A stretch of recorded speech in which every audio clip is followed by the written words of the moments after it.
Hey Southern Cross, it's Richie here. It's really cool to be back in Lismore. There's lots about being back in Lismore that we've loved. We've loved the warmer weather. We've loved being back in a place that feels like it's home. We've loved the warm welcome we've received from so many of you. We've also loved seeing the way that God's been working in the hearts of so many people in Lismore over the 7 years we've been away.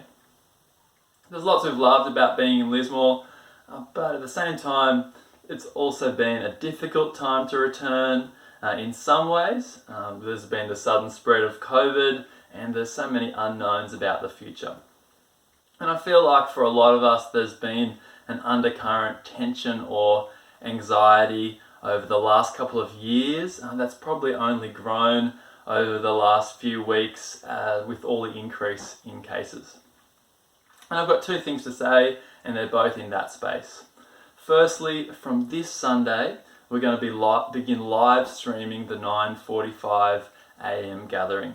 We'll still be meeting in person at 9 a.m. in Gunnellabar, at 9:45 a.m. and 6 p.m. in East Lismore.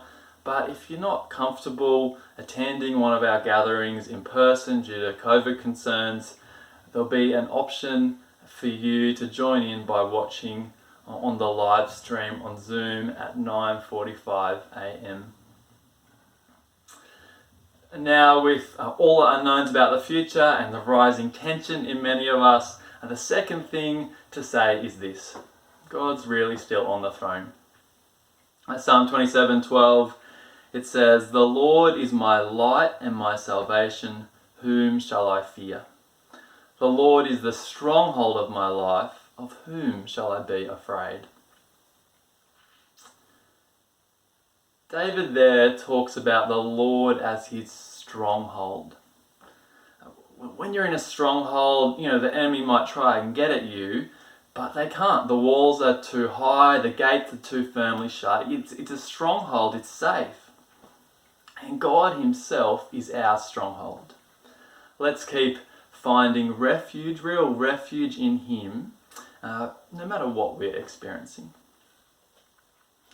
This Sunday, Cameron Bryant will be preaching from the book of Joshua about finding true rest, something I'm sure that will be well worth hearing. I hope you can be there in person or by watching on via Zoom.